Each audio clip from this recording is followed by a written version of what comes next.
자, 오늘은 물질의 특성 그 두 번째 볼 건데, 우리가 공원 집에 아파트 단지 내 그 연못이 있는 거 알고 있지? 연못에 보면 물고기가 있는데, 그 물고기가 여름이 되면 얘네들이 입을 수면 위에 올려놓고서 뻐끔대고 있어. 물속에서 숨을 쉬는 게 아니라 원래는 입으로 들어서 아가미로 빠져나가면서 거기에 있는 산소를 들여 마시는 거거든. 그런데 한여름 더울 때가 되면 얘네들이 그렇게 숨을 못 쉬니까 어떻게 하냐면 그 표면 위에 입을 내놓고 뻐끔거리는 현상이 발생을 한다라는 거 본 적 있니? 본 적이 없구나. 그런 식으로 여름이 되니까 얘네가 숨쉬기가 힘드니까 입을 바깥으로 내밀더라라는 겁니다. 그게 이제 오늘 배울 용해도와 연관이 있다라는 거다. 왜 수온이 올라가면, 기온이 올라가면 왜 물속에 있는 산소가 바깥으로 빠져나오는지에 대해서 이번 시간에 보도록 하겠습니다. 그래서 우리 초등학교 때 배웠었던 내용이 이제 용해가 있고 용액이 있어. 그러면 소금물 같은 경우 소금이 어디에 녹니? 물에 녹지. 그러면 소금을 녹는 물질이니까 용질이라고 얘기를 할 거고, 그 다음에 소금을 녹이는 물을 용매라고 얘기를 할 거야. 이렇게 용질이 용매에 녹는 현상을 뭐라고 하지? 용해라고 얘기를 할 거야. 맞아? 어떠한 용질이 용매에 녹는다. 그걸 뭐라고 해? 용해라고 얘기를 할 거고. 그게 이제 용액이라고 얘기를 하는 거예요. 소금물을 용액이라고 얘기를 하는 거고, 거기에다가 이제 특별하게 물에다가 녹였어. 그럼 그 앞에다 숫자 붙이는 거지. 그래서 수용액이라고 얘기를 한다. 이거 우리 초등학교 5학년 때, 4학년 때인가? 5학년 때 배웠었던 내용이 될 겁니다. 그리고 혼합물, 두 가지 이상의 물질이 서로 섞여 있는 것을 혼합물이라고 얘기를 하고, 성분 물질은 성질이 섞이기 전과 같다. 소금을 물에다 녹이면 짤까? 소금물은 짜겠지. 소금의 성질을 그대로 가지고 있기 때문에. 맞아? 그런 것들을 우리 초등학교 때 배웠으니까 여기서 조금 더 심도 있게 한번 알아보도록 하겠습니다. 금방 용해라고 얘기를 하면 물과 같은 용매, 물을 용매라고 할 거야. 설탕, 소금 등의 용질이 녹아서 고르게 섞이는 현상을 우리는 용해라고 얘기를 할 거야. 소금물이 물에 녹는다. 이거를 용해라고 얘기를 할 건데, 다시 얘기를, 여기 나와 있네. 설탕물이 있다라고 하면 설탕, 얘는 뭐가 되겠어? 용질이야. 다른 물질에 녹는 물질을 용질, 물과 같이 다른 물질을 녹이는 물질을 우리는 용매라고 얘기를 할 거고. 자, 설탕물을 보게 되면 설탕이 물에 골고루 잘 섞여 있겠지. 얘를 뭐라고 해? 용액이라고 얘기를 한다라는 겁니다. 그래서 일반적으로 우리가 이러한 용질, 용매, 용액을 얘기를 하면 고체와 액체가 고루 섞여 있었을 때 고체는 대부분 용질이 될 거고 액체는 용매라고 얘기를 할 겁니다. 그런데 여기 보면 용매가 액체가 아닌 경우가 있어. 액체가 아닌 경우. 그러면 여기 나와 있는 것처럼 구리와 아연이 고르게 섞여 있는 걸 황동이라고 하거든. 황동. 뭐 과거에 우리 황동으로 만든 뭐 불상이니 뭐 그런 게 있지.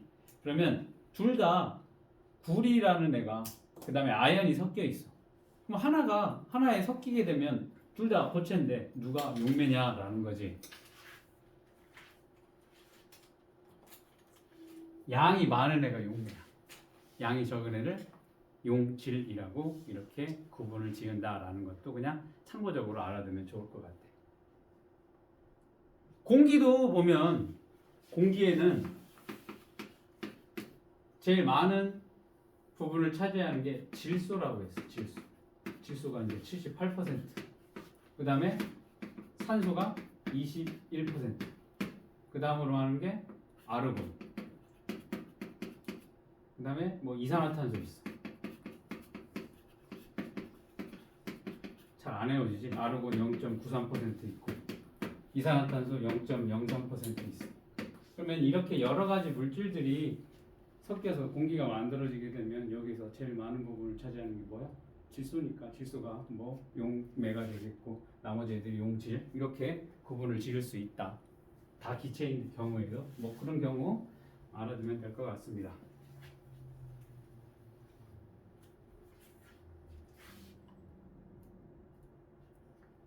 자, 용의 원리를 보면 용질이 용매에 녹을 거야. 즉 설탕이 물에 녹을 때 설탕 입자하고 물 입자 사이는 서로 끌어당기는 힘이 작용을 한대. 서로 끌어당긴대. 그런데 그 힘이 끌어당기는 힘이 용질 입자 그러니까 설탕 입자 사이에서 작용하는 힘. 그 다음에 용질 입자들이 용매 입자 사이로 즉 설탕끼리 잡아당기 이렇게 설탕 입자들이 이렇게 붙어 있을 거라고. 얘네들이 잡아당기는 힘이 있을 건데 이 설탕뿐만 아니라 옆에 있는 물 입자들하고 잡아당기는 힘이 있을 거라고. 그러면 얘네들끼리 서로 잡아당기는 힘보다 이 용매가 얘를 잡아당기는 힘이 더 세니까 가서 섞이게 된다라고 보면 되겠습니다. 그래서 설탕 용질끼리 붙어 있는 힘, 용매가 얘를 잡아당기는 힘이 더 세니까 얘가 어떻게 돼? 용질이 용매 사이로 이렇게 들어가면서 용해가 된다. 그래서 이거 생각을 하면 돼. 이제 설탕도 보면 아니 설탕 말고 암염 알지? 돌로 된 소금. 돌로 된 소금. 돌처럼 생긴 소금. 소금 입자가 굉장히 굵지. 이거를 이제 바락바락 가는 거 있지. 가는 거에다 놓고서 사용을 하게 되잖아.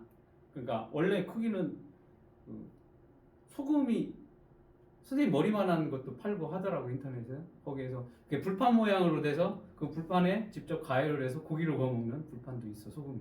그런 것들은 이제 아무래도 단단하니까 우리가 알고 있는 일반 가루 소금보다는 어떻게 해서 용해되는 속도가 훨씬 줄어들겠지. 일단 입자가 더 단단하기도 할 거고 그 다음에 이런 식으로 용질이 잡아당기는 인력이 더 강하니까 훨씬 덜 녹겠고 용해가 덜 되겠고 뭐 그런 차이가 있다라고 보면 되겠습니다. 이런 식으로 용해의 원리는 그 용질이 잡아당기는 용질끼리의 힘과 그 다음에 용매가 용질을 잡아당기는 힘 사이가 크면 같으면 안 녹을 거고 그 용매가 용질을 잡아당기는 힘, 끌어당기는 힘이 더 세면 그때서 녹기 시작을 하겠다. 뭐 그 정도 기억을 하면 될 것 같습니다. 물이 여기 이렇게 있어. 컵에 물을 담아놓고 설탕을 이렇게 한 숟가락 집어넣고 녹여봐. 그러면 일반적으로 한 200ml 정도 우유 작은 거 한 팩 정도의 물에 설탕 한 숟가락을 집어서 섞어. 잘 섞으면 어떻게 될까? 처음에 설탕이 밑에 가라앉았다가 이제 섞게 되면 약간 그 아지랑이 같이 생기다가 이제 다 완전히 녹을 거야. 이번엔 한 숟가락 더 집어넣어. 그러면 또 녹을 거야. 그러다가 한 4숟가락 집어넣었더니 더 이상 설탕이 안 녹고 밑에 이렇게 알갱이들이 녹지 않고 있는 것을 볼 수가 있을 거야. 그러면 이때 처음에 한 번 집어넣었을 때, 그 다음에 2번, 3숟가락, 4숟가락 집어넣었을 때를 생각을 한번 해보자라는 겁니다. 4숟가락을 딱 넣었더니 더 이상 안 녹고 뭐가 생기더라? 이렇게 설탕 입자가 생겼다고 칩시다. 그러면 한 숟가락 넣었을 때, 2숟가락 넣었을 때, 3숟가락 넣었을 때는 더 설탕이 들어가도 녹을 거지. 그러면 이렇게 어떠한 용액에 용매에 용질이 더 녹을 수 있는 그런 상황을 우리는 뭐라고 하냐면 불포화 용액이라고 얘기를 할 겁니다. 포화 용액 아직 더 녹을 수가 있어. 용질이 용매에 더 녹을 수 있는 그러한 상태를 우리는 불포화 용액이라고 얘기를 할 거고 포화 용액은 이제 3숟가락에서 4숟가락 정도가 됐겠지. 4숟가락에는 여기에 더 안 넣고 녹는다고 했으니까 한 예를 들면 3.5숟가락 정도를 넣었더니 다 녹았어. 거기서 조금 더 넣으니까 이제 안 녹더라는 거지. 그러니까 3.5숟가락에 설탕을 넣었더니 다 녹았고 이제 더 이상 못 녹아. 그때 상태를 뭐라고 한다? 포화 상태라고 얘기를 할 거고, 그때 용액이니까 포화 용액이라고 할 겁니다. 즉, 자 정의 보면 포화 용액이라고 얘기를 하면 여기 어떤 온도에서, 이게 중요해. 왜냐면 이 포화 상태가 온도에 따라서 달라지기 때문에 그래. 저기 보면 뜨거운 물에 녹이면 훨씬 더 많은 양이 녹을 거야, 설탕이. 그냥 찬물에다가 녹으면 3숟가락이라고 합시다, 포화가. 그런데 따뜻한 물에서 녹이면 5숟갈까지도 녹일 수가 있어. 그렇기 때문에 온도에 따라서 이 용해도가 달라지기 때문에 여기 뭐라고 했냐면 어떤 온도라고 얘기를 할 거야. 어떤 온도에서 일정량의 용매에 최대로 녹을 수 있는, 누가? 용질이 최대로 녹을 수 있는 용액을 우리는 뭐라고 한다? 포화용액이라고 얘기를 한다. 어떠한 용액에 최대한 녹을 수 있는 용질의 양이 들어갔었을 때의 용액을 우리는 포화용액. 자, 그러니까 이거 뭐라고 했어 아까? 이렇게 생각하면 돼. 3.5숟가락 집어넣었더니 더 이상 최대한 다 녹았다. 그러면 3.5숟가락이 아니라 3숟가락, 2숟가락, 1숟가락 집어넣었을 때는 어때? 더 녹일 수가 있겠지. 이런 식으로 포화 용액보다 적은 양의 용질이 녹아있는 용액을 우리는 불포화 용액이라고 얘기를 할 겁니다. 그렇기 때문에 불포화 용액에는 용질을 더 넣어도 녹겠다라는 겁니다. 이렇게 포화, 불포화 용액. 개념 알겠니? 자, 요거 이제 갖다가 3학년이 되면 또 같은 내용으로 해서 과포화, 불포화, 포화 가지고 이제 수증기량 계산하는 게 나올 거야. 그래서 이제 구름이 생성이 되고 비가 어떻게 나오는지 3학년이 되면 그 내용을 다시 또 배우게 될 건데, 여기에 이제 최대한 녹을 수 있는 용매의 용질이 최대한 녹았었을 때 용액을, 그 상태를 포화 상태라고 하고, 그때 용액을 포화 용액이라고 했고, 그거보다 덜 녹아져 있는 상태를 뭐라고? 불포화. 그리고 그 용액을 불포화 용액. 그리고 여기에 뭐까지도 있냐면 과포화 용액도 있어. 과포화 용액이 뭐야? 아까 예를 들면 3.5숟가락을 집어넣었더니 최대한 다 녹았대. 그런데 여기에 5숟가락이 녹아져 있는 게 과포화 용액이라는 거지. 최대한 녹을 수 있는 게 3.5숟가락인데 5숟가락이 녹아져 있대. 말이 돼? 최대한 녹을 수 있는 게 3.5숟가락인데 말이 안 되잖아. 아니, 최대한 녹을 수 있는 게 3.5숟가락이래. 그런데 5숟가락을 어떻게 녹여? 이 용액을 끓이면 돼. 온도를 높이면 아까 뭐라고 했니? 어떤 온도라고 이렇게 되어 있지. 그러니까 과포화용액 같은 경우에는 온도를 더 높이면 더 많이 녹일 수가 있어. 온도를 높이면. 이렇게 최대한 녹을 수 있는 양보다 더 많이 용질이 녹아있는 경우를 과포화라고 얘기를 할 겁니다.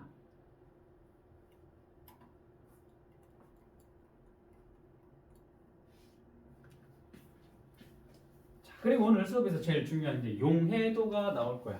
용해도. 금방 용해가 뭐라고 했어? 용질이 용매에 녹는 현상을 용해라고 했지. 그러면 그 뒤에 도자 붙였으니까 뭐야? 용질이 용매에 녹는 정도를 용해도라고 얘기를 할 거야. 맞아? 도자잖아. 도. 정도. 그치? 용해가 되는 정도. 그런데 이걸 조금 더 과학적으로 얘기를 하면 여기 용매 100g에 최대로 녹을 수 있는 용질의 g을 그 물질의 용해도라고 얘기를 하는데, 자, 여기에서 제일 중요한 거 단위 잘 봐야 돼. 용매가 얼마야? 100g 기준이다 라는 거 무조건 기억을 해야 돼. 왜냐면 이따가 문제를 풀면 나오겠지만 이 용해도를 갖고 50g의 용해도를 제시해 놓고서 문제가 나오는 경우, 혹은 200g 기준으로 해놓고 문제가 나오는 경우 되게 많거든. 그런데 기준은 뭐가 돼? 여기 용매 100g이라는 거야. 그러면 50g에 어떠한 용질이 5g 녹아져 있습니다 라고 할 거야. 용매 50g에 5g 용질이 녹아져 있다 라고 하면 우리는 뭐야? 용해도라고 하면 용매 100g 기준이기 때문에 50g의 질이 5g 녹아져 있어? 그럼 뭐야? 바꾸면 되지. 얘 2배로 바꾸면 얘도. 실제 그러면 용해도는 얼마야? 10g이라는 거. 그래서 요거 기준이 뭐가 돼? 용매 100g이 기준이 된다라는 거. 꼭 기억. 이따 문제 풀면 알 거야. 지금 뭔 얘기인지 모르겠는데 뭔 얘기인지 모르잖아 지금. 이따 좀 있으면 알게 될 거야. 즉 용매 100g 기준이라는 거지. 용매 100g에 최대로 녹을 수 있는 용질의 그람수를 우리는 그 질량을 뭐라고 한다? 그 물질의 용해도라고 얘기를 한다라는 겁니다. 야, 용질의 녹는 양을 비교를 해볼 건데 일정한 양의 용매에 녹을 수 있는 용질의 양은 용질의 종류에 따라서 혹은 온도에 따라서 달라진다라는 실험을 한번 해보도록 하겠습니다. 이 실험을 우리가 직접 할 수는 없으니까 나중에 이거 궁금하면 위에 뭐 있니 여기 QR코드 한번 찍어봐. 그러면 영상으로 볼 수 있으니까 이런 것들 잘 활용을 하면 좋을 것 같아. 근데 우리는 지금 수업 시간에 이 영상 보면 시간이 조금 많이 걸리기 때문에 보고 설명을 하고 하면 제일 좋긴 할 텐데 시간이 2시간밖에 안 되다 보니까 이거는 시간 날 때 꼭 보길 바래. 학교에서도 안 할 거라고. 학교에서도. 이게 이제 수행평가나 뭐 그런 걸로 문제가 나올 건데 학교에서는 원래 수행평가를 하면 이렇게 실험을 해서 보고서를 이렇게 작성을 하고 하는 게 원칙인데 그렇게 하려면 애들 실험 도구를 다 준비해 놓고 선생님이 평가를 한다는 거 굉장히 어렵지. 그러니까 뭐야 그냥 이렇게 문제로 내는 게 대부분이야 대부분. 그러니까 여유 될 때 이 영상 한 번씩들 보면 재밌을 거야.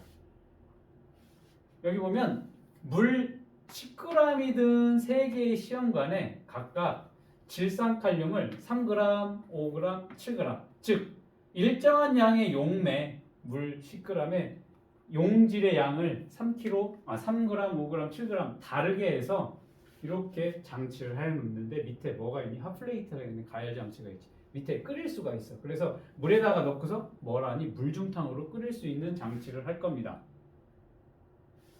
그래서 가열을 했어. 그래서 질산칼륨이 모두 녹았어.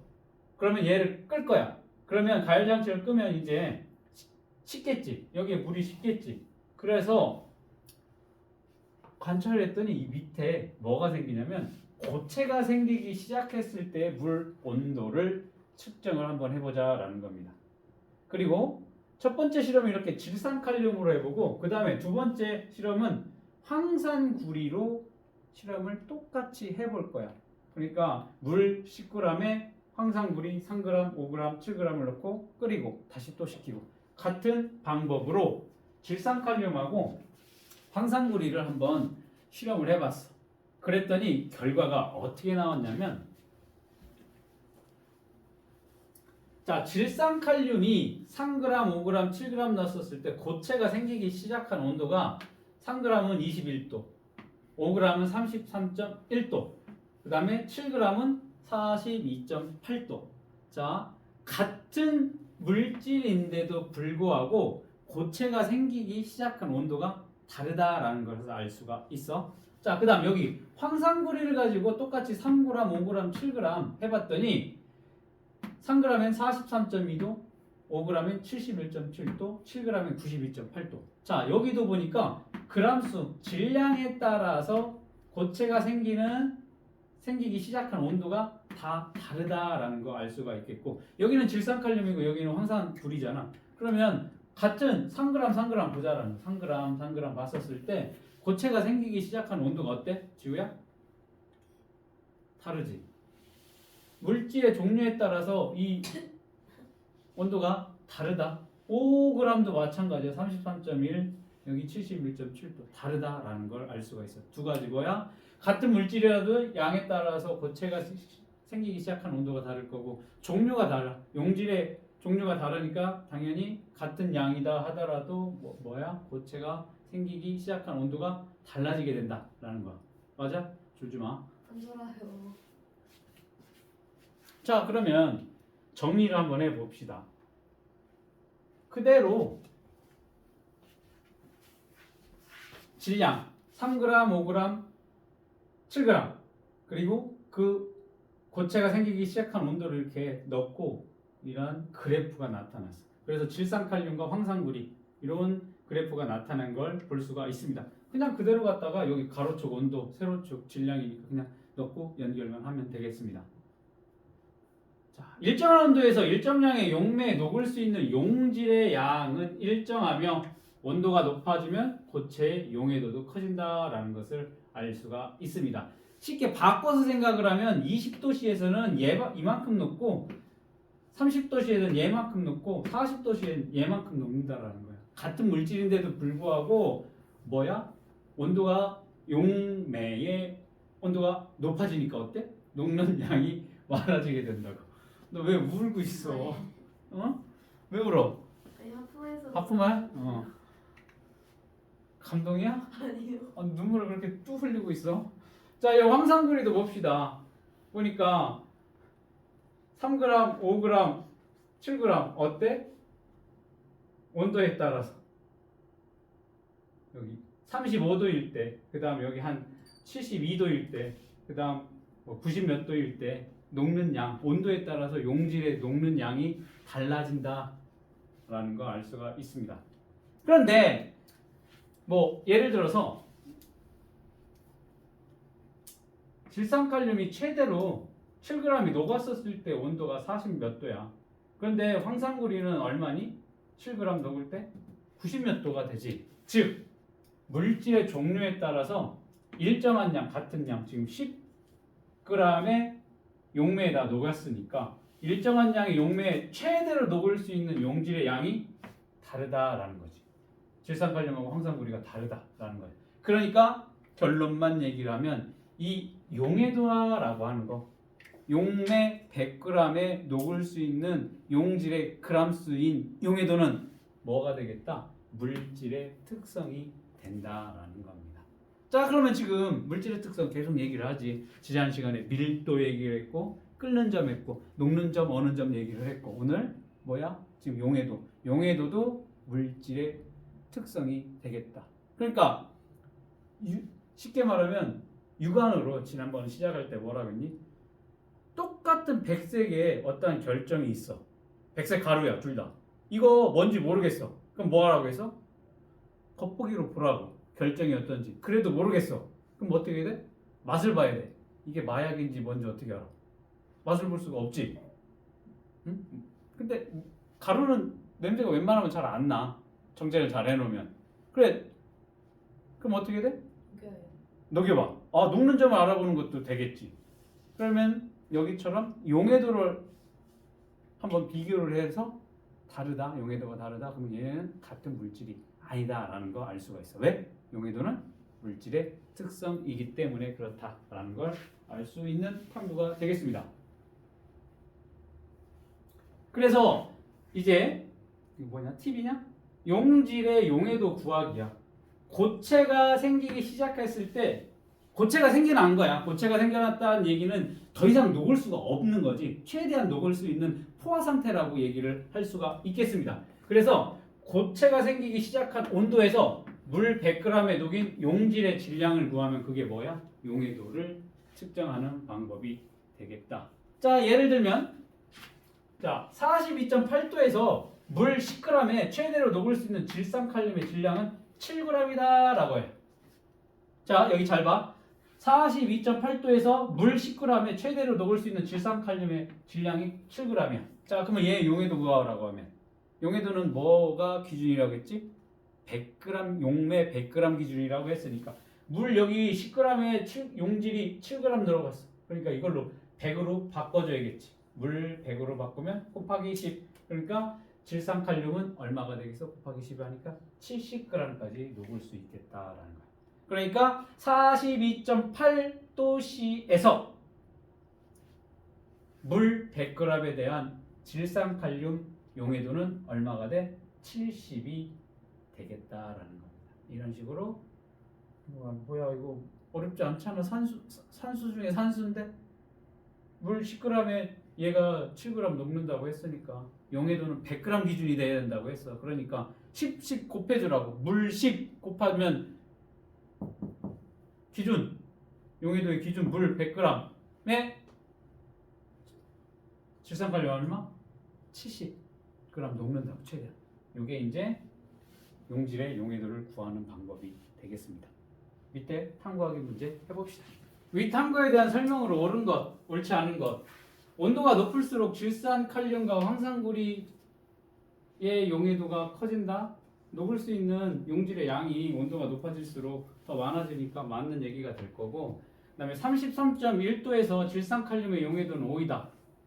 지금 여기 안 보이는데 33.1도에서 질산칼륨의 용해도는, 얘는 지금 이 실험치는 10g 기준이니까 곱하기 다 100 해줘야 되겠지. 그러니까 용해도를 얘기를 하면 용매 100g에 최대한 녹을 수 있는 용질의 양이라고 했으니까 얘는 기준이 뭐였어? 지금 10g 기준이었으니까 뭘로 바꿔줘야 돼? 100g으로 바꿔줘야 돼. 곱하기 10을 해줘야 되니까 뭐니 여기? 33.1도에서 질산칼륨의 용해도는 얼마가 돼야 돼? 50이라고 얘기를 해야 돼서 틀린 거야. 됐니? 이거 잘 생각을 해야 돼. 용해도는 기준이 100g이다. 용매 100g이다. 자, 43.2도씨에서 물 100g에 황산구리 6g을 녹이면 포화용액이 된다. 자, 황산구리는 43.2도. 뭐가 되냐? 얘지. 얘. 43.2도. 요거 몇 그램 녹니? 3g 녹지? 뭐 6g 녹이면 어떻게 돼? 6g? 그러면 얘도 황산구리에 42도, 43.2도씨의 용해도가 얼마일까? 용해도 30g이 될 거야. 30g. 왜? 여기다 10 곱해줘야 돼. 똑같이 얘도. 즉 43.2도씨의 물에서 황산구리의 용해도는 얼마가 돼? 30g이 될 거야. 그러면 30g이 녹을 수 있어 최대한. 근데 6g 녹였대. 그러면 포화용액이 될까? 불포화용액이 될까? 불포화가겠지. 최대 30g 녹는다는데 6g밖에 안 녹았으니까 여긴 불포화가 될 거지. 근데 포화용액이라고 했으니까 틀렸지. 2번 문제가 어려웠을 텐데, 자, 71.7도씨의 물 100g에 황산구리 40g을 모두 다 녹였대. 그 다음에 43.2도씨에서 이로 냉각을 시켰대.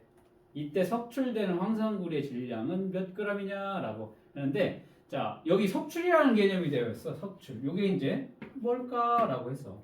자, 그럼 일단 여기 봅시다.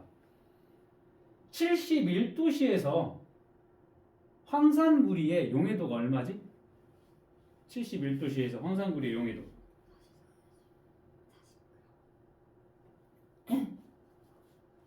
아니지.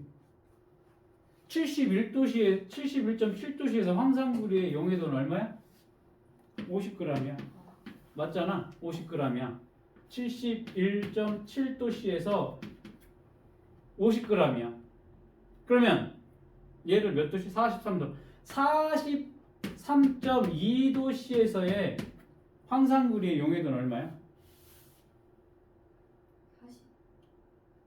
30이잖아. 30이잖아.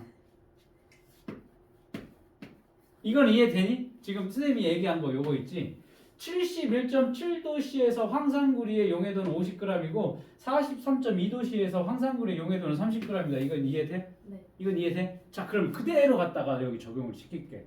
자, 71도씨의 물 황산구리 40g을 모두 녹였다라고 하면 녹일 수 있어? 40g을 다? 71도씨에서는 몇 g까지 녹일 수 있어? 황산구리를 50g까지 녹일 수 있다고 했지. 그러니까 71도씨 물 100g에 황산구리 40g 모두 다 녹일 수 있다라는 얘기야. 맞는 얘기가 되겠지. 왜? 50g 녹는다고 했으니까 용해도가. 여기까지 이해됐니? 자, 그러면 이 용액을 43.2도씨로 냉각을 시켰어. 그러면 43.2도씨가 되면 용해도가 얼마라고 했어? 30g이라고 했지. 최대로 녹을 수 있는 양이 얼마야? 30이란 얘기야. 근데 지금 얼마가 녹아져 있어?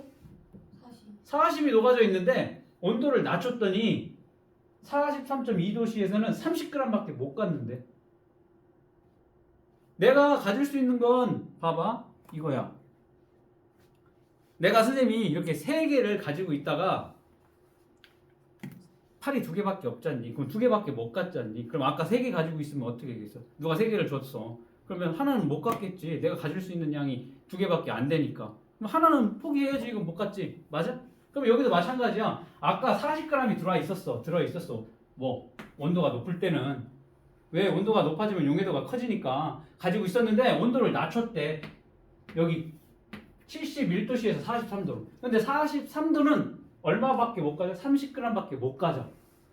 최대한 가질 수 있는 게 30g밖에 없어. 근데 아까 얼마 있었어? 40 있었지. 지금 30밖에 못 가져. 그럼 나머지 10은 어떻게 할 거야? 못 갔지. 못 가졌지. 맞아? 여기까지 이해돼? 그 용해도 차이만큼 그 10g은 뭘로? 다시 고체로 결정이 만들어지게 될 거야. 그거를 석출이라고 되는 거야. 석출. 이해됐니? 왜? 온도가 낮아지니까 용해도가 작아졌어. 그러니까 43.2도씨에서 가질 수 있는 건 30g밖에 없습니다. 그러면 아까는 40g 있었으니까 40g에서 현재 가질 수 있는 양 빼주면 얼마가 남니? 이 10g이 뭘로? 결정으로 석출이 된다라는 거. 이해됐니? 이게 용해도 차이에 의해서. 왜? 온도가 높아지면 용해도가 커지고, 그때 녹았었던 용해됐던 용질이 온도가 낮아지면 용해도가 작아지니까 뭘로? 고체로 다시 석출이 되게 된다라는 겁니다. 이제 용해도가 무슨 얘기인지 알겠지? 용매 100g에 녹을 수 있는 용질의 그람수를 우리는 용해도라고 얘기를 했어. 자, 금방 질산칼륨하고 황산구리하고 어땠니? 용해도가 다르다라는 것을 알 수 있었지. 이런 식으로 일정한 온도에서 어떤 용매에 대한 용해도는 물질의 종류에 따라 다르게 나타났다라는 것을 알 수가 있었어. 실험을 통해서. 그렇기 때문에 용해도라고 얘기를 하는 것은 물질을 구별할 수 있는 물질의 특성이 되겠다라는 겁니다. 자, 지금 지난 시간부터 계속 물질의 특성을 배우고 있어. 밀도도 그렇고 끓는 점도 그렇고 녹는 점, 어무는 점, 오늘까지 지금 용해도, 이게 물질을 구별할 수 있는 물질의 특성이 되겠다. 왜? 물질의 종류에 따라서 용해도는 다 다르기 때문에 그렇다라는 겁니다. 자, 그러면 이거 똑같은 거를 이제 물이 아닌 다른 액체에다 한번 녹였었을 때 결과가 또 달라지겠지. 그리고 아까 보면 온도에 따라서 달라지고 있어. 그래서 용해도는 온도에 따라서도 달라지고 용매에 따라서, 용매의 종류에 따라서 달라지기 때문에 용해도를 표시를 한다라고 했었을 땐 온도도 나타내 줘야 되겠고 용매의 종류를 함께 표시를 해줘야 되겠다라는 게 원칙이 되겠습니다. 자, 고체 용해도 한번 봅시다. 지금 금방 얘기했었던 질산나트륨이 됐든 황산구리가 됐든 질산칼륨이 됐든 염화나트륨이 됐든 얘네는 다 고체야. 고체의 용해도를 보게 되면 중요합니다. 고체는, 대부분의 고체는 온도가 높을수록 용해도가 커지게 되더라라는 겁니다. 자, 봅시다. 질산칼륨이랑 염화나트륨의 용해도를 한번 봤었을 때 0도씨에서 13.6, 35.6, 20도씨일 때 31.9, 35.9, 100도씨일 때 242.5, 39. 어때? 온도가 높아질수록 용해도도 같이 커진다라는 겁니다. 대부분의 고체들은 이런 식으로 용해도는 온도가 높아지면 어떻게 된다? 용해도도 같이 커지게 된다라는 겁니다.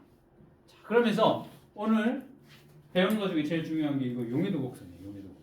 용해도 곡선이 뭐냐면 온도와 용해도를 나타낸 그래프를 말하는 건데, 가로축에는 온도를 나타내고 세로축에는 용해도 물 100g에 몇 g의 용질이 녹느냐, 요거를 표시를 해놓은 건데, 용해도 곡선은 다 뭐니? 이렇게 전형적인 오른쪽 위로 올라가는 그래프가 그려지게 될 거야. 다만 물질의 특성이기 때문에 어떠한 물질이냐에 따라서 용해도가 다르니까 어때?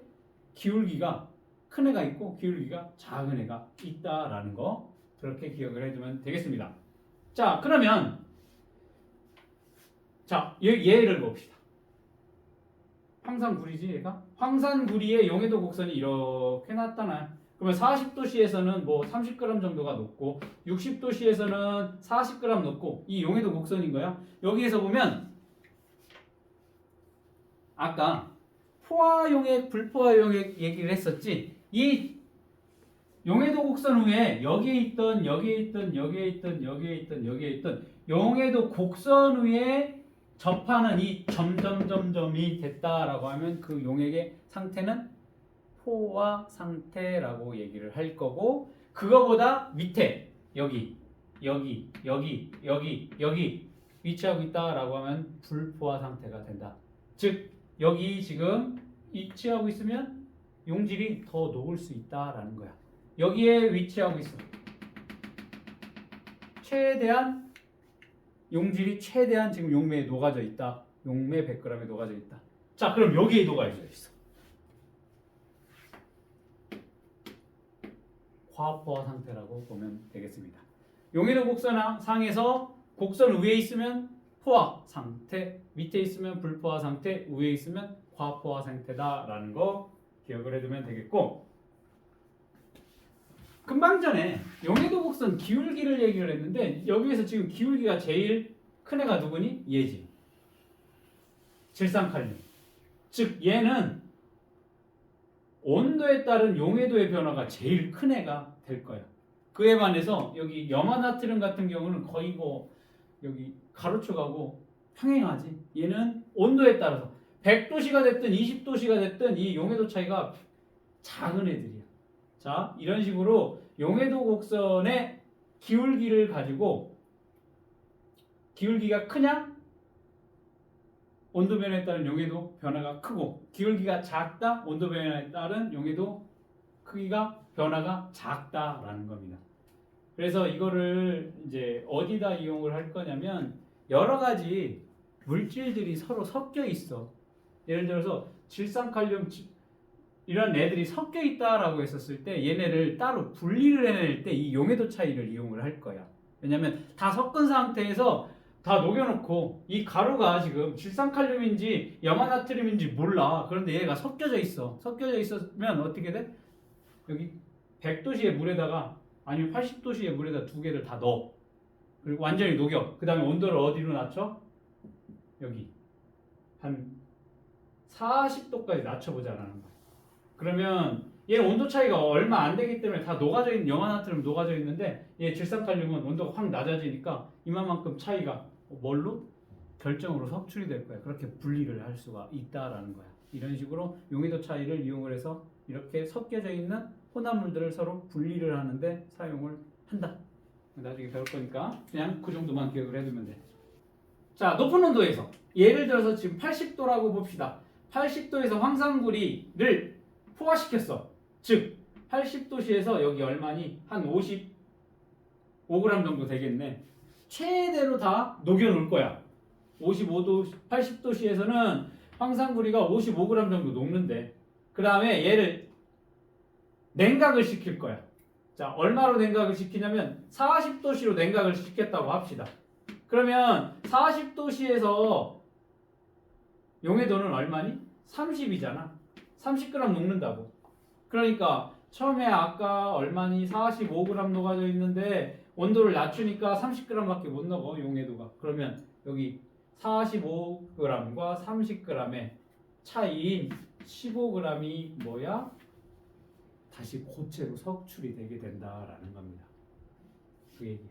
석출되는 용질의 양은 처음 온도에서 녹아져 있던 용질의 양, 그리고 냉각한 온도에서 용질의 양을 빼주게 되면 석출되는 용질의 양.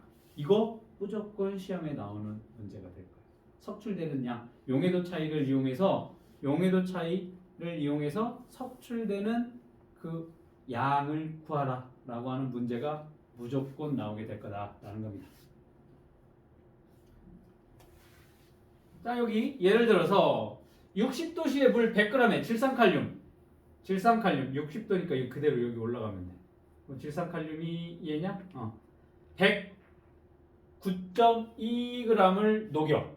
그러면 포화 상태가 되겠지. 얘를 몇 도씨로 낮춘대?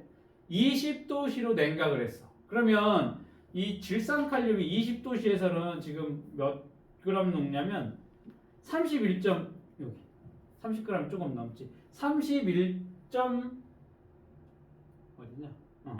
9g 녹는데 20도씨에서 처음에 60도에는 이만큼 녹을 수가 있는데 온도를 얼마로?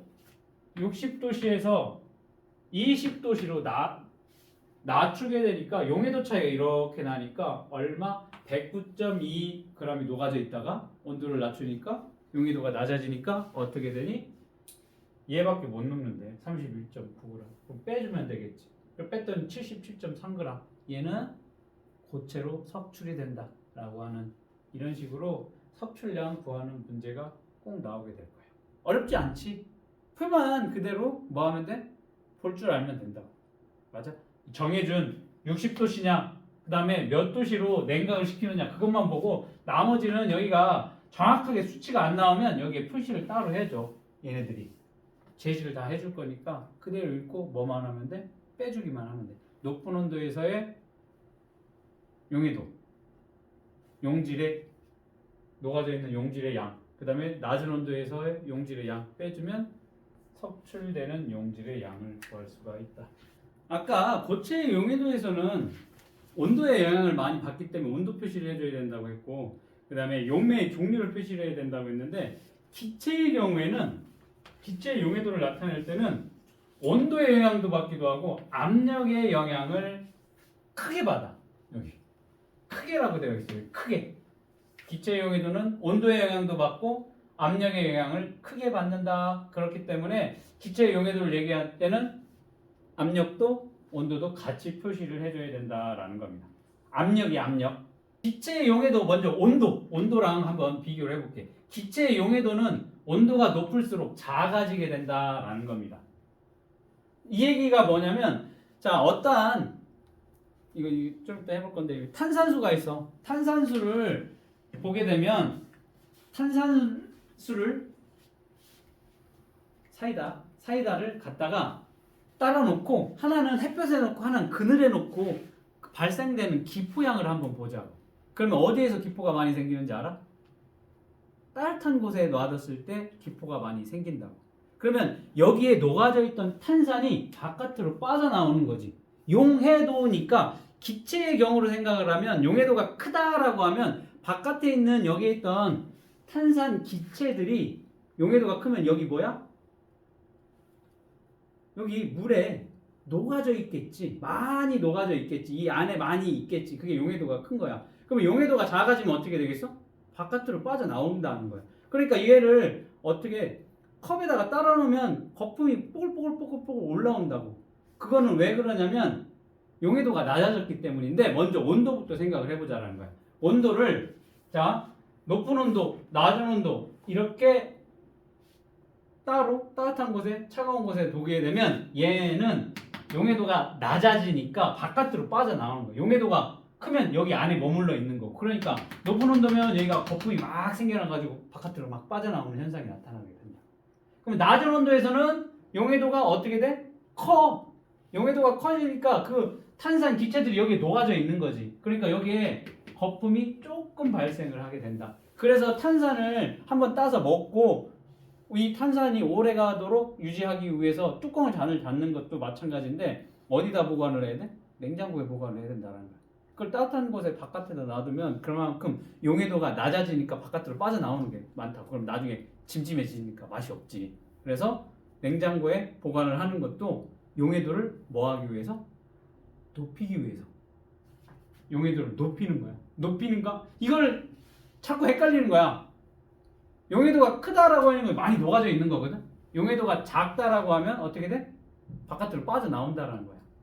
그래서 높은 온도에서는 용해도가 작아지니까 빠져나오게 된다라는 겁니다.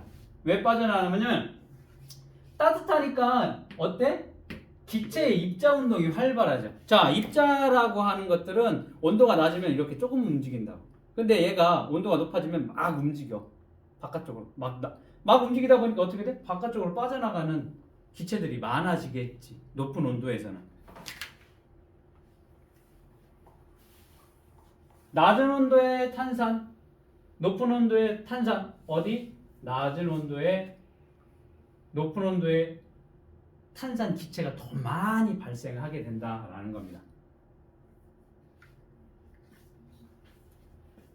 이거야, 이거. 이거 잘 기억을 해야 돼.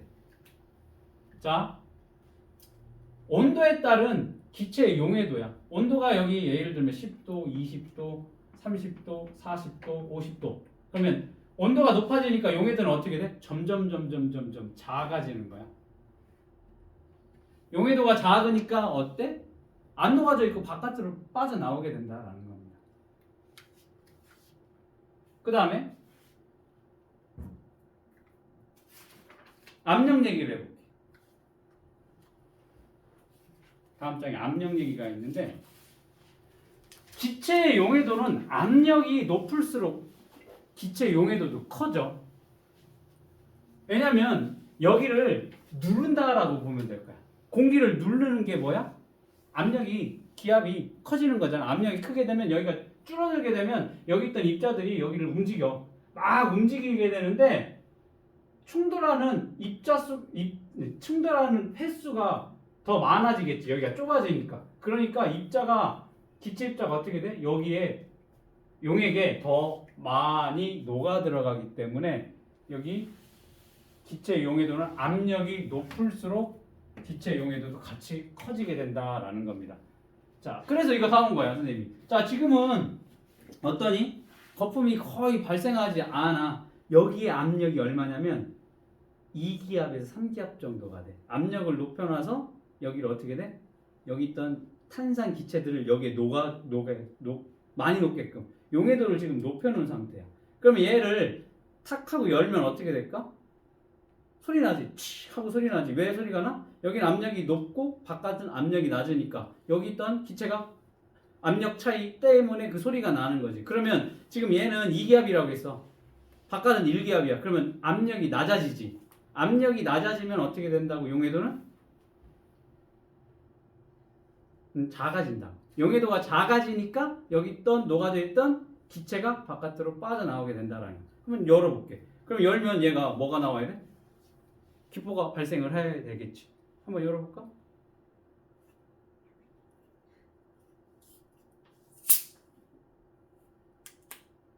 아까 바로 처음에 올라오는 거 봤어? 그리고 요거 좀 이따 다시 또 실험해 볼게. 요거 가지고. 자, 이런 식으로 기체의 용해도는 압력이 높을수록 커지고 압력이 작으면 용해도는 작아지게 된다라는 겁니다. 그래서 얘는 높은 압력에 이렇게 보관을 하는 거지. 그러면 앞장에 이게 있어. 압력하고 용해도는 어때? 비례한다라는 거 알 수가 있습니다. 압력이 크다? 뭐니? 용해도도 크다라는 거 요렇게 그래프로도 기억을 하고 있어야 되겠다라는 겁니다. 자, 탐구 봅시다. 온도에 따른 기체 용해도. 자, 똑같이 탄산음료가 시험관을 하나 얼음물에 하나 뜨거운 물에다 넣어놓고 한번 발생하는 기포의 양을 관찰을 했어. 그럼 어디에서 기포 양이 많을 거야? 용해도가 온도에 따라서 어떻게 해서 반비례한다라고 했지. 그러니까 여기는 어떻게 얘기했어? 용해도가 작아. 용해도가 작으니까 바깥으로 막 빠져나오는 거지.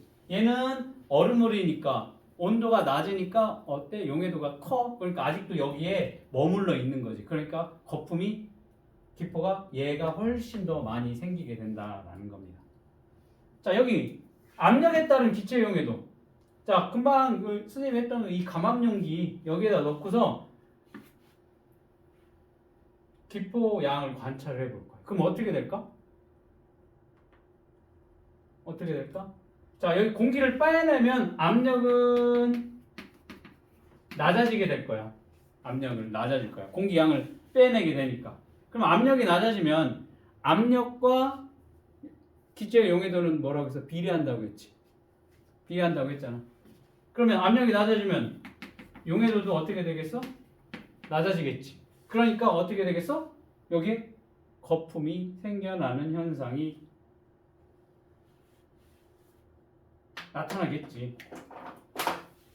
자, 이렇게 온도에 따라서 기체 용해도가 달라지게 된다. 혹은 압력에 따라서 달라지게 된다라는 거. 요거를 주사기로도 할 수 있어.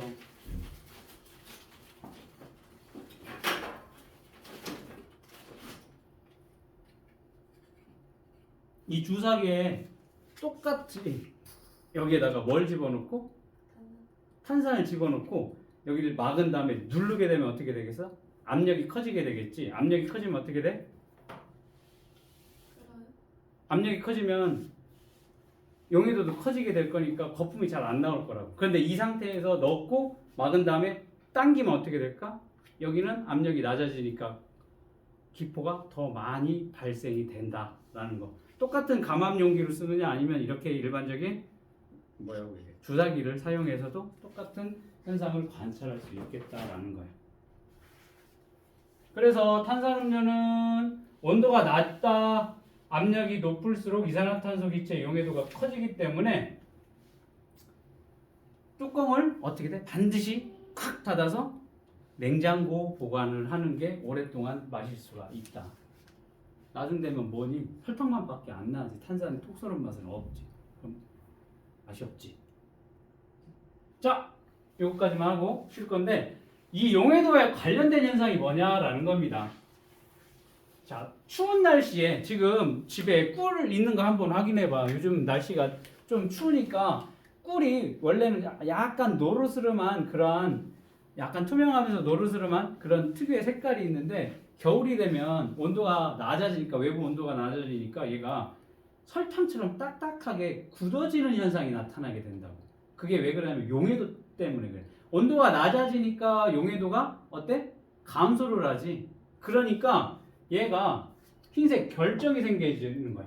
그런데 이거를 이제 뭐라고 해? 아, 이거 꿀이 아니라 가짜 꿀이다. 설탕이 섞여 있어가지고 지금 설탕이 생겨난다라고 하는데 그게 아니라 뭐야? 용해도 차이 때문에 그래. 여름 되면 그대로 다시 용해도가 커지니까 다시 투명해져. 그 온도 차이에 의해서 그런 현상이 나타나게 된다라는 겁니다. 물고기가 더운 여름에는 수온이 높아지니까 용해도가 어떻게 돼? 높아져? 낮아져? 낮아지지. 용해도가 낮아지니까 안에 있는 산소가 다 빠져나가는 거야. 그러니까 숨쉬기가 힘드니까 입 밖 공기 중으로 내놓고 뻐끔거리는 현상이 나타나는 이유. 뭐야?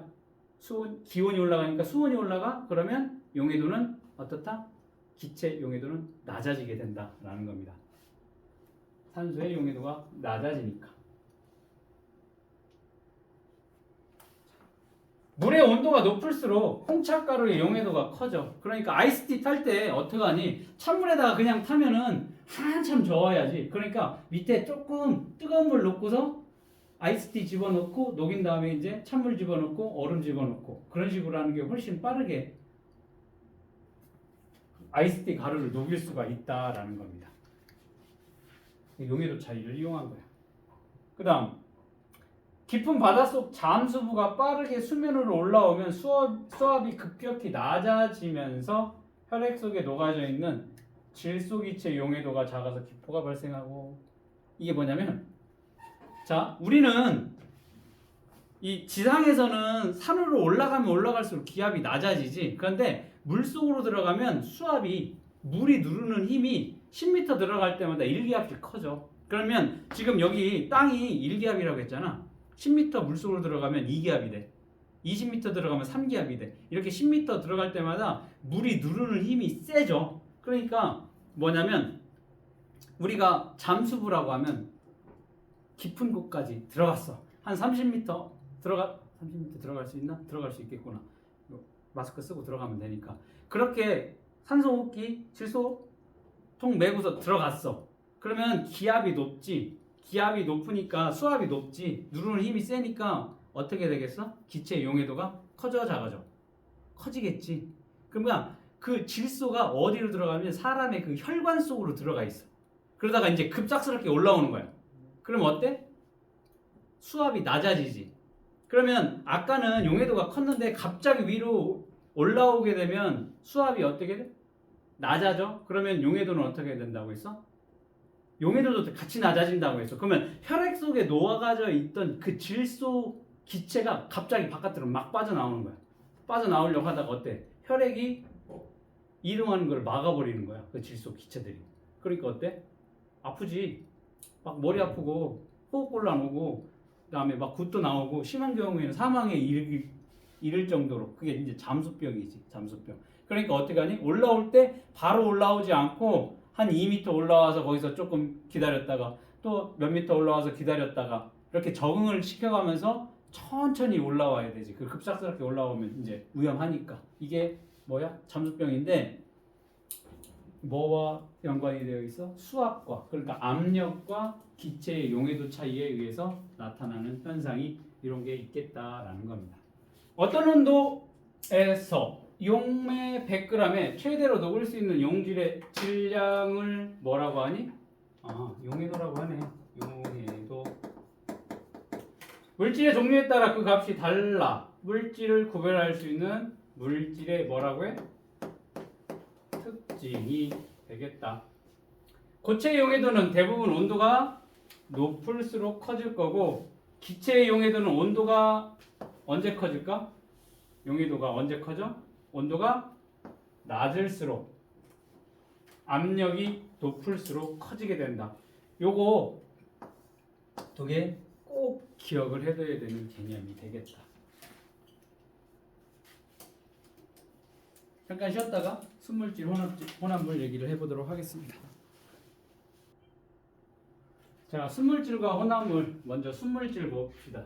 순물질이라고 하면 어떠한 물질을 구성하는 성분이 한 가지 물질로 이루어진 물질을 순물질이라고 얘기를 할 건데, 예를 들면 금이나 염화나트륨, 다이아몬드, 설탕, 물, 에탄올, 산소, 이산화탄소 같이 한 가지 물질로 이루어진 물질을 순물질이라고 하고, 이 순물질들이 모여서 만들어지는 것을 혼합물이라고 얘기를 할 거야. 자, 일단 이렇게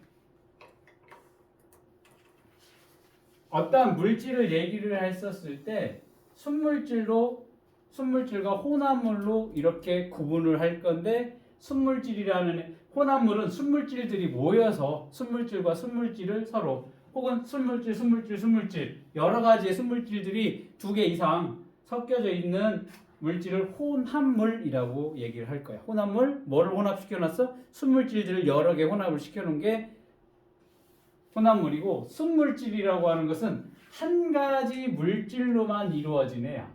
그러니까 금, 소금, 다이아몬드, 설탕, 물, 에탄올, 산소, 이산화탄소 같은 것들을 얘기를 할 겁니다. 왜 바닷물은 왜 혼합물이냐는 거지. 바닷물에는 물도 있고 염화나트륨도 있고 염화마그네슘도 있고 여러 가지 성분들이 섞여져 있기 때문에 혼합물이라고 얘기를 하는 거지. 우유에는 물도 있고 지방도 있고 단백질도 있고 그러한 성분들이 섞여져 있거든. 자, 이런 식으로 순물질은 한 가지 물질로만 이루어져 있는데, 이 순물질은 크게 순물질을 또 구분을 하게 되면 여기 있는 것처럼 한 종류의 입자로 이루어진 순물질과 두 종류 이상의 입자로 이루어진 순물질, 이거를 뭐라고 얘기를 하냐면 톳 원소 물질이라고 얘기를 하고, 화합물 이렇게 서로 분리를 하게 돼. 이게 이제 예전에 2015년 교육개정에서는 이거를 다 기억을 했어야 되는데 지금 이 용어가 사라지고 없어졌어.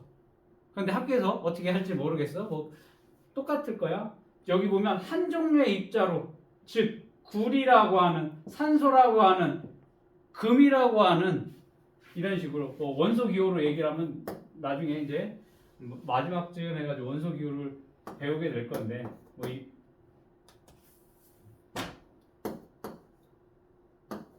이런 식으로 한 가지 물질로만 이루어진 순물질을 우리는 톳 원소 물질이라고 해. 하나의 원소로 이루어진 물질, 톳 원소 물질. 그 다음에 여기 물 같은 경우에는 이거 들어본 적 있을 거야. H2O라고 들어본 적 있니?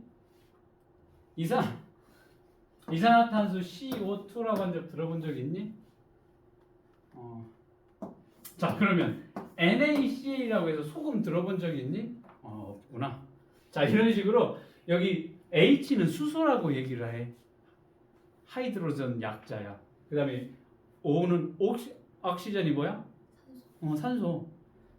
수소 원자 두 개랑 산소 원자가 하나 붙으면 뭐가 돼? 물이 돼. 이런 식으로 두 개의 여기 입자라고 되어 있는데 아직 우리는 원소라는 개념을 아직 안 배웠기 때문에 입자라고 얘기를 할 거야. 원소 좀 이따 배울 거야. 뒷부분에 나올 거야. 그래서 이렇게 입자가 여기는 하나잖아. 금이라고 하는, 구리라고 하는, 산소라고 하는 한 종류의 입자로 되어 있는 애를 호돈수 물질이라고 얘기를 할 거고, 여기는 수소도 있고 산소도 있고 탄소도 있고 산소도 있고 나트륨도 있고 염소도 있어. 이렇게 두 가지, 두 종류 이상의 입자로 이루어진, 그러니까 두 종류 이상의 원소로 이루어진 애를 우리는 화합물이라고 배우게 될 거야. 이거 알아두면 굉장히 고급진 거야. 이거 고등학생인데도 이거 화합물이랑 혼합물이랑 구별을 못해. 화합물은 뭐야? 순물질이야, 순물질. 혼합물, 순물질들이 모여서 만든 게 혼합물이라고. 자, 그냥 요거는 알아두면 고급지고 몰라도 지금은 상관이 없어. 자, 이런 식으로 순물질이라고 하면 한 가지 물질로만 이루어진 물질. 자, 그럼 여기서 이거는 꼭 기억을 해둬야 돼. 꼭 기억해야 될 게 뭐냐면 순물질의 예는 알아둬야 돼. 금, 염화나트륨, 다이아몬드, 설탕, 물, 에탄올, 산소, 이산화탄소. 얘가 순물질이구나. 자, 그러면 이러한 순물질과 순물질, 거기다 또 여러 가지 순물질들이 모여서 뭐를 만든다고 해서 혼합물을 만든다고 해서 두 가지 이상의 순물질이 섞여 있는 혼합물. 자, 그럴 때 여기 혼합물을 형성하는 순물질은 각각의 성질을 그대로 가진 채 섞여져 있어. 자, 우유에 혼합물인 우유에는 물, 지방, 단백질로 이루어져 있어. 그러면 그 우유라고 하는 애의 성질은 물의 성질도 가지고 있고 지방의 성질도 가지고 있고 단백질의 성질도 가지고 있다라는 겁니다. 자, 이렇게 혼합물은 어떠한 순물질들이 섞여져 있느냐? 그 섞인 순물질들의 성질을 다 가지고 있다라고 보면 되겠습니다. 자, 얘도 혼합물의 예. 바닷물, 우유, 식초, 탄산음료, 과일 주스, 공기. 아까 공기도 왜 그래? 공기에도 뭐 있다고 해서 질소, 산소, 메테인, 이산화탄소, 아르곤 여러 가지 성분들이 섞여져 있기 때문에 얘도 뭐가 돼? 공기도 혼합물이 될 거야. 암석 봐봐. 암석을 보면 지금 여기 색깔이 여러 가지로 나타나고 있지. 왜냐하면 이 암석을 구성하는 광물들이 여러 가지가 섞여 있기 때문에 그렇다. 그래서 암석도 혼합물이 될 거고 모래도 혼합물이 될 거야. 모래 나중에 제주도 간다고? 모래 퍼가지고 한번 보라고. 보면 노란색, 까만색, 흰색, 투명한색 여러 가지 그 입자들이 색깔이 다 다르다라는 걸 볼 수가 있어. 색깔이 다르다는 얘기는 광물 자체가 구성 광물이 다르다라고 보면 될 거야. 그러니까 모래도 뭐가 돼? 여러 다른 성분들이 순물질들이 섞여 있는 혼합물이 되겠다. 그럼 여기 뭐만 기억을 해도 돼? 얘를 반드시 기억을 해서 하나 섞어 놓을 거야. 얘를 여기다 하나 섞어 놓든 얘를 여기다 하나 섞어 놔 가지고 여기서 성질이 다른 혹은 순물질이냐 혼합물이냐 분류하라고 하는 구분하라고 하는 문제가 한 문제 무조건 나오게 된다라는 겁니다. 바닷물에는 물과 염화나트륨이 소금이야. 그 다음에 제주도 가서 퍼먹어봐. 바닷물 하나 먹어봐. 짜기만 짠 게 아니야. 써. 그게 염화 마그네슘이 들어있거든. 염화 마그네슘도 들어있어. 식초는 물하고 아세트산이 섞여져 있는 거. 탄산음료는 물하고 이산화탄소, 설탕이랑 또 거기 왜 먹지 말라고 해? 콜라 사이다? 거기 인공 감미료가 들어가 있지. 그게 굉장히 몸에 안 좋다고 하지. 이러한 것들이 섞여져 있지. 그래서 이러한 여러 가지 순물질들이 섞여져 있는 혼합물. 이 얘기를 왜 하냐면 우리가 필요에 따라서 순물질들을 서로 섞어서 혼합물을 만들어서 이용하는 경우도 있고 이 혼합물 중에서 순물질만 분리를 해서 사용을 하는 경우도 있다라는 겁니다. 자, 우리가 집에서 쓰는 조리요구들 보면은 다 뭘로 되어 있지? 뭐 플라스틱도 많겠지만 그 스테인리스 강이라고 하는 반짝반짝 빛나는 숟가락, 일반적인 숟가락, 그 다음에 어떠한 볼들 보면 다 어른들은 스댕이라고 하는 스테인리스 강이라고 하는 부분으로 되어 있지. 얘는 뭐야? 단단하기도 단단하고 녹이 안 슬지, 그치? 그래서 조리국에 많이 사용하는 이 스테인리스 강은 뭐를 섞었냐면 철이라고 하는 애와 크로뮴이라고 하는 각각의 성분들을 서로 이렇게 섞어놨어. 철 같은 경우에는 쉽게 녹슬지. 근데 주방기구는 항상 물에 닿다 보니까 얘를 섞으면 어떻게 돼? 강하기도 강하고 내열도 강하고 열에도 강하고 그 다음 또 뭐니? 물에 부식되는 것도 강하기 때문에 이런 식으로 순물질과 순물질을 섞어서 혼합물을 사용하기도 하고. 자, 부동액이라고 하면 이 자동차에 엔진 오일에 집어넣을 거야. 이 자동차가 지금 우리나라 같은 경우에는 아무리 추워봤자 영하 10도 이하로 잘 내려가는 경우가 없지. 근데 저 강원도 지역 가보면 막 15도, 20도씩 내려가. 거기 그러면 만약에 엔진 속에 있는 이 부동액이라고 하는 이 냉각수가 얼면 어떻게 될까? 엔진이 부서지니까 안 되겠지. 그리고 러시아 같은 데는 마이너스 20도? 우습지. 걔네는 마이너스 한 3, 40도 정도가 되면 아, 겨울이구나 라고 하고, 이 정도 날씨면은 뭐 하는데 나 나가서 저기 냉수 마찰할 정도로 굉장히 추운 나라지. 그런 곳에서 이제 자동차가 돌아가야 된다라고 하면 어떻겠어? 굉장히 낮은 온도에서도 엔진이 얼면 안 되니까 냉각수, 그냥 물은 10도씨에 어니까. 그 다음에 이 에틸렌 글리콜 같은 경우에는 그냥 에틸렌 글리콜은 마이너스 한 13도씨 정도에 얼어. 물은 얼마에 얼어? 0도씨에 얼어. 그래서 이 순물질 물과 에틸렌 글리콜을 서로 섞게 되면은 섞는 퍼센테이지에 따라서 에틸렌 각각 5대5, 5대5로 섞을 거야. 누가 5야? 지우야. 네? 누가 5야? 물이 5야? 에틸렌 글리콜이 5야? 둘 다 5지. 얘가 5대5로 섞게 되면 5대5야? 5대5로 섞게 되면 마이너스 38도씨에 얼게 돼. 그리고 에틸렌 글리콜 함량이 70%로 늘어나잖아. 70%로. 여기 30이고 그러면 이것도 어느 점이 마이너스 64도씨로 낮아져. 그러니까 이렇게 순물질인 물하고 에틸렌 글리콜을 섞어서 부동액을 만들게 되면 얘가 아무리 극한 상황이 될 정도로 온도가 낮아져도 얼지 않는다라는. 그래서 이게 부동액이야. 안이불자, 얼동, 얼지 않는 액체라는 거야.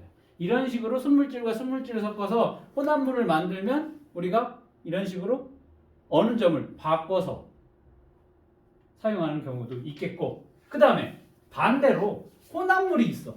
이 혼합물에서 순물질을 분리해서 사용하는 경우도 있겠다라는 겁니다. 자, 아까 공기 공기 중에 제일 많은 게 뭐야? 질소지, 질소. 그래서 공기로부터 질소를 분리를 할 수 있어. 얘를 냉각을 시키면. 왜냐면 어느 점이 질소나 산소나 다 다르기 때문에 얘도 분리를 할 수가 있어. 그래서 질소 분리해서 뭐 사용하니? 호흡기. 그 산소 호흡기만 쓰는 게 아니라 요즘에 질소를 많이 써. 산소보다는 질소가 조금 더 잠수할 때. 이런 식으로 질소 분리해서 뭐 냉각제로도 사용을 하고.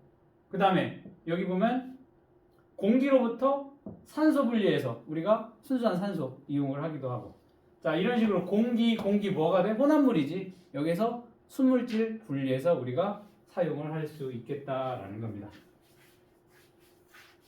그럴 때 여기 혼합물이라고 했을 때 혼합물을 크게 아까 순물질 어떻게 분리를 했니? 순물질, 포전소 물질, 그 다음에 여기 뭐였지? 화합물 했었지. 화합물. 그리고 순물질은 또 다른 게 혼합물이라고 했지. 혼합물은 또 크게 균일혼합물, 불균일혼합물 이렇게 또 분리를 해. 그래서 여기 플러스 자료 나와 있는데 균일혼합물과 불균일혼합물을 보게 되면 균일은 두 가지 이상의 순물질이 이렇게 고르게 섞여 있는 혼합물을 얘기를 할 거고, 불균일 혼합물은 두 가지 이상의 순물질이 고르게가 아니라 고르지 않게 섞여 있는 혼합물이라고 보면 될 거야. 자, 이게 이제 예전에 문제로 나오면 굉장히 헷갈렸어. 야, 혼합물인데 혼합물이 아까 뭐가 있었냐면 식초, 바닷물, 탄산음료, 공기, 흙탕물, 우유, 과일 주스, 암석, 얘네가 다 혼합물이었는데 얘네를 균일혼합물과 불균일혼합물로 구분을 지어라 라고 시험 문제가 나오니까 어려워. 그러면 뭐만 생각을 하냐면 투명하냐? 불투명하냐? 그렇게 구분을 하면 굉장히 쉽게 분리를 할 수가 있다라는 거지. 바닷물, 식초, 탄산음료, 공기.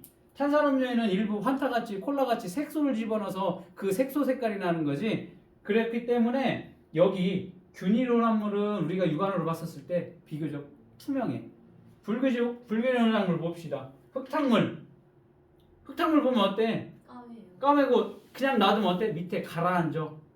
우유도 어때? 하얘요. 불투명하지.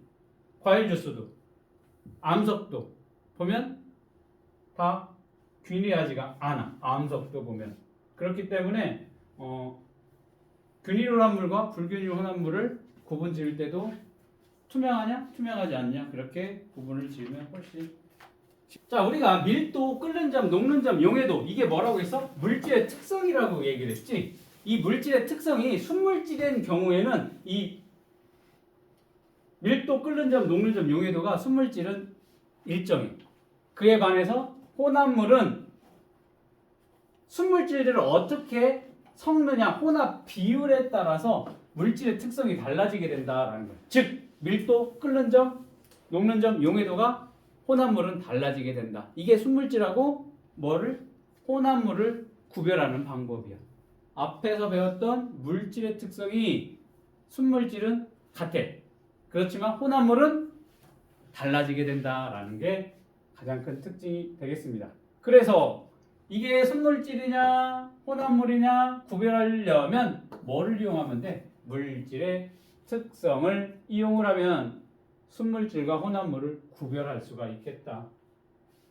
혹은 혼합물에서 순물질을 분리할 수 있겠다라는 겁니다. 왜? 끓는 점 차이를 이용을 해서 분리할 수도 있다라는 거. 그냥 물에다가 달걀을 한번 넣어볼 거야. 그냥 물에다 달걀. 그랬더니 달걀이 물에 그냥 가라앉더라라는 겁니다. 그러면 여기에다가 소금을 한 숟가락 집어넣어. 그랬더니 얘가 살짝 떠올랐어. 소금을 더 2숟가락 넣었어. 얘가 많이 떠올랐어. 자, 이렇게 물에다가 달걀을 넣으면 가라앉는데 소금을 녹였더니만 얘가 떴어. 이게 왜 뜨지? 밀도가 작아졌기 때문에 그렇지. 물의 밀도는 어떻게 됐어? 커지게 됐지. 물하고 소금하고 섞이니까 밀도가 커지게 됐다라는 겁니다. 됐니? 자, 이런 식으로 여기다가 물에다가 한 숟가락에 소금을 넣는다고 해서 얘가 부피가 확 올라가지 않아. 웬만큼 많이 넣지 않는 이상 이 물 입자 사이로 소금 입자가 들어가기 때문에 부피는 그렇게 거의 커지지가 않는다고. 그러면 밀도는 뭘로 나눴다고 했지? 어디가 질량? 여기가 질량이에요, 여기가 질량이에요? 여기가 질량이지. 질량을 부피로 나눈 값이야. 자, 맞아? 그러면 안 집어넣었을 때 부피가 이 정도면 한 숟가락 집어넣었어. 그래도 부피 변화는 거의 없어. 2숟가락 넣어도 부피 변화가 별로 없다고. 한 바가지를 넣지 않는 이상 몇 숟가락은 거의 부피 변화가 없어. 부피가 뭐야? 얘는 일정하지만 한 숟가락, 2숟가락 집어넣으면 뭐가? 질량은 이렇게 커지게 될 거지. 질량이 커지면 어떻게 돼? 밀도는? 커져요. 얘도 같이 커지겠지. 밀도하고 질량은 서로 비례할 거니까. 그러니까 밀도가 얘는 이렇게 커지게 된다. 그래서 소금물은 물보다 밀도가 크니까 어떻게 돼? 달걀이 위로 이렇게 떠오르게 된다라는 겁니다. 이렇게 밀도를 이용을 해 순물질과 혼합물의 차이점을 이용을 한다. 그럼 여기다 뭐 이용하냐면 일상적인 생활에서 이걸 어디다 쓸 건데? 오래된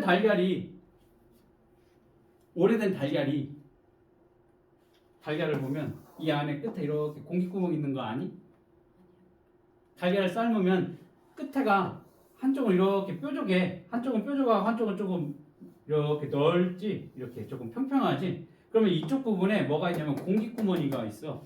왜냐면 얘가 부화가 돼서 발생이 일어났었을 때 얘네가 숨 쉬는 데 필요한 거지. 그리고 껍질이 완벽하게 차단이 되는 게 아니라 껍질 사이로 여기 막으로 세포 막으로 뭐가 나오면 안에 있는 용액 성분들이 조금씩 증발이 돼.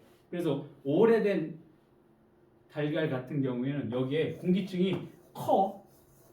그래서 지금 우리가 시중에서 파는 달걀에는 난각번호가 적혀 있어. 언제 생산을 해서 포장했는지가 나오게 되는데 시골에서 그냥 우리 할머니 할아버지 시골에서 풀어서 키우는 닭은 그런 게 없지. 그러면 이게 한 달 전에 나왔는지 일주일 전에 나왔는지 모른다고. 닭이 닭장에다 조그맣게 거기다 낳으면 모르겠는데 방목에서 키우는 닭들 보면 막 여기저기다 숨어서 거기를 낳아놨으니까. 그러면 이게 지우 할머니가 시골에서 키웠다가 지우 먹으라고 한 판을 만들어서 줬어. 근데 이게 어제 생산을 나왔는지 일주일 전인지 한 달인지 두 달인지 모른다고. 그럼 어떻게 돼? 얘도 오래되면 뭐야? 공기가 많이 빠져나가니까 여기가 많이 증발이 일어나니까 공기층이 크겠지. 그러면 얘를 어디다가 집어넣어? 물에다가 넣어. 그러면 오래된 달걀은 물 위에 둥둥둥둥 뜨겠지. 그런데 그게 잘 모르겠어. 다 가라앉더라. 그러면 어떻게 돼? 소금을 집어넣어서 이 소금물의 밀도를 높여버리면 여기에서 비교적 오래된 계란이 위로 뜨겠지. 이런 것들을 구별한다거나 아니면 벽실을 갖다가 파종을 해야 될 거거든. 그게 벽실을 파종을 해서 조금 자란 거를 논에다 가다 심으면 이게 벼가 돼가지고 거기서 쌀을 만들 거야. 그러면 이 벽실하고 해봤자 지금 굉장히 작지. 그거를 막 이만큼씩 좋은 벽실인지 아니면 알이 꽉 찬 좋은 벽실인지 쭉정이 벽실인지 몰라. 그럼 어떻게 돼? 소금물에다 딱 풀어버려. 그러면 쭉정이는 밀도가 작으니까 위에 떠버린다고. 그럼 위에 것만 걷어내고 밑에 가라앉은 충실한 벽실만 사용을 하면 되겠지. 그런 것들을 밀도를 이용해서 우리 일상적인 생활에서 이용을 하기도 하고. 사금이 뭐니? 모래에 금이 섞여져 있지. 그러면 모래하고 금하고 밀도가 다르니까 물에다 놓고서 이런 넓적한 데 넣고 막 헹구면 뭐가 빠져나가겠어? 모래는 빠져나가고 흙이랑 돌은 뭐 크니까 그렇게 빠져나가고 밑에 뭐만 남아? 밀도가 높은 금만 모을 수 있다라는 것들.